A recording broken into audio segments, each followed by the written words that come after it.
미국이 한국 아이돌 앞에 겸손해지는 진짜 이유. 미국 실리콘밸리의 철도가 멈췄습니다. 기차 사고입니까? 아니면 대규모 테러입니까? 아닙니다. 한국에서 건너간 아이돌 그룹 하나 때문입니다. 이게 단순한 팬들의 소동으로 보이십니까? 그렇다면 당신은 지금 이 시대 가장 거대한 부의 이동을 놓치고 있는 겁니다. 미국 철도 당국이 긴급 임시 열차를 편성하고 샌프란시스코 도심 주요 도로를 전면 통제하는 일이 벌어졌습니다. 국빈 방문도 아니고 올림픽도 아닙니다. 한국 아티스트의 콘서트 하나가 미국의 교통 인프라를 통째로 장악한 겁니다. 오늘 저는 이 황당해 보이는 사건 이면에 숨겨진 월스트리트도 두려워하는 진짜 경제 논리를 파헤칩니다. 끝까지 보시면 K-팝을 바라보는 당신의 시각이 완전히 달라질 겁니다.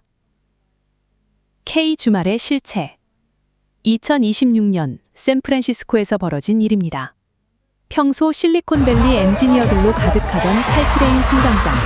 그날만큼은 풍경이 완전히 달랐습니다. 한국 아이돌의 굿즈를 든 인파가 플랫폼을 가득 메웠고 미 철도 당국은 전례 없는 임시 열차를 긴급 편성했습니다. 현지 언론들은 이 현상을 두고 K 주말이라는 신조어를 만들어냈습니다. 단순히 관광객이 몰린 게 아닙니다. 인근 호텔 숙박료는 평소 대비 5배까지 치솟았고 한 식당은 번호표를 받지 못한 사람들로 거리까지 줄이 늘어섰습니다.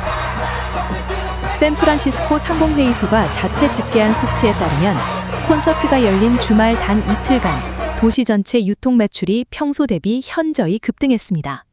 그리고 이 현상을 목격한 사람들이 있었습니다. 바로 월스트리트의 투자자들이었습니다. 그들은 직감했습니다. 이건 그냥 콘서트가 아니다. 이건 하나의 경제 시스템이 작동하는 현장이다. 비틀즈가 미국을 강타했을 때와 비교가 됩니까? 그때는 소녀들의 비명뿐이었습니다. 지금은 미국의 실물 경제 인프라 자체가 한국의 리듬에 맞춰 움직이고 있습니다. 도시의 철도가 멈추고 도로가 통제되고 상권 전체가 재편됩니다. 이게 단순한 인기의 문제가 아닙니다. 슈퍼팬 경제학, 숫자로 증명한 충격. 자, 이제 감정이 아니라 숫자로 이야기합시다. 경제 전문지 포브스는 최근 리포트에서 K-팝을 분석하며 지배라는 단어를 노골적으로 사용했습니다. 인기가 있다는 수준이 아닙니다. 미국 엔터테인먼트 시장의 질서를 뿌리부터 뒤흔들고 있다는 겁니다. 월스트리트 저널은 한술 더 떴습니다. 전 세계 팝의 절대 권력, 테일러 스위프트의 경제적 파급 역조, K-팝의 슈퍼팬 경제에 추월당하기 시작했다고 분석했습니다. 이게 무슨 의미인지 구체적으로 설명해드리겠습니다. 기존 팝스타들의 수익 구조는 박리담이입니다. 많은 사람들에게 음원을 팔고 공연을 팝니다. 1인당 소비 금액은 크지 않습니다. 그런데 K-팝은 완전히 다른 방정식을 씁니다. 빌보드와 시장 조사기관들의 분석을 보면 K-팝 슈퍼팬의 1인당 연간 소비액은 일반 팝스타 팬의 평균 30배를 웃돕니다. 30배입니다. 팬 한 명이 앨범을 수십 장, 수백 장씩 삽니다. 수천 킬로미터를 날아와 콘서트를 봅니다. 아티스트가 언급한 식당을 찾아가고 아티스트가 입은 브랜드 제품을 즉시 구매합니다. 이건 소비 행동이 아닙니다. 하나의 강력한 폐쇄형 경제 공동체가 형성된 겁니다. 중동의 산유국들이 석유 밸브를 잠그면 전 세계 경제가 마비됐던 오일 쇼크를 기억하십니까? 이제는 문화가 디지털 원유가 됐습니다. 그리고 그 밸브를 한국이 쥐고 있습니다. 위버스, 미국 플랫폼 카르텔의 붕괴. 그런데 여기서부터가 진짜 소름 돋는 이야기입니다. 왜 미국의 자본 권력이 이 현상 앞에 두려움을 느끼는 걸까요? 단순히 K-팝이 유행해서가 아닙니다. 한국이 미국 엔터테인먼트 시장의 구조 자체를 해체하는 플랫폼을 만들었기 때문입니다. 지금까지 미국 엔터테인먼트 시장은 거대한 과점 구조였습니다. 티켓은 티켓마스터가 지배했습니다. 음원 유통은 스포티파이가 장악했습니다. 영상 플랫폼은 유튜브가 독점했습니다. 이 세 거인이 아티스트와 팬 사이에서 막대한 수수료를 챙겨가는 구조. 수십 년간 이 구조는 깨지지 않았습니다. 그런데 한국이 만든 위버스가 나타났습니다. 위버스는 단순한 팬 커뮤니티 앱이 아닙니다. 이건 아티스트와 팬 사이의 모든 경제적 접점을 단 하나의 플랫폼으로 통합한 시스템입니다. 소통, 라이브 방송, 독점 컨텐츠 구조, 콘서트 티켓 예매, 굿즈 구매, 팬레터까지. 중간에 티켓마스터도 스포티파이도 아마존도 끼어들 자리가 없습니다. 수익의 절반 이상을 유통망에 떼이던 구조가 통째로 해체된 겁니다. 그 결과는 숫자가 말해줍니다. 하이브의 위버스 플랫폼 가입자 수는 이미 1억 명을 넘어섰습니다. 그리고 월스트리트의 거대 자본이 이 플랫폼으로 흘러들어오기 시작했습니다. 오죽하면 스탠퍼드 경영대학원이 이 비즈니스 모델을 정식 강의 사례로 채택했겠습니까? 하버드 비즈니스 리뷰가 K-팝 팬덤 경제를 인류사적 현상으로 분석했겠습니까? 미국의 자존심들이 한국의 시스템을 연구하기 시작했다는 사실. 이게 주도권 이동의 가장 명확한 신호입니다. 달러의 역류, 자본이 움직이는 방향. 이제 자본의 흐름 이야기를 해야 합니다. 지금 월스트리트의 거대 자본이 어디로 향하고 있는지 아십니까? 그들은 더 이상 실리콘밸리의 낡은 엔터테인먼트 플랫폼에 투자하지 않습니다. 대신 한국의 슈퍼팬 생태계에 달러를 쏟아붓고 있습니다. 이유는 하나입니다.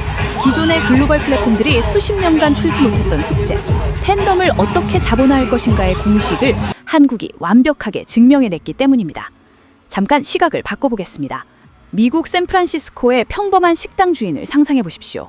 K-팝 콘서트가 열리는 주말, 그의 하루 매출 80%가 한국 아이돌을 보러 온 팬들에게서 나옵니다. 그가 성조기를 흔들며 미국 우선주의를 외칠까요? 아니면 한국 가수에게 감사를 표할까요? 자본에는 국경이 없습니다. 돈은 언제나 충성도가 높은 쪽으로 흐릅니다. 실리콘밸리의 고연봉 엔지니어들이 발이 묶여도, 도심 교통이 마비되어도 이 움직이는 금광을 도시 차원에서 환영하고 대접해야 하는 이유가 바로 이겁니다. 주도권은 이미 넘어갔습니다. 그것을 미국 스스로가 행동으로 인정하고 있는 겁니다. 패러다임의 전환, 한국이 새 기준을 쓴다. 과거를 돌이켜보겠습니다. 우리는 미국이 정한 글로벌 스탠다드를 필사적으로 뒤쫓았습니다. 미국산 스마트폰을 쓰고 미국 플랫폼에 종속되고 미국 엔터테인먼트 컨텐츠를 수입해 소비했습니다. 그 시대는 끝났습니다. 지금은 전 세계 슈퍼팬들이 달러를 들고 자발적으로 한국의 디지털 생태계 안으로 들어오고 있습니다.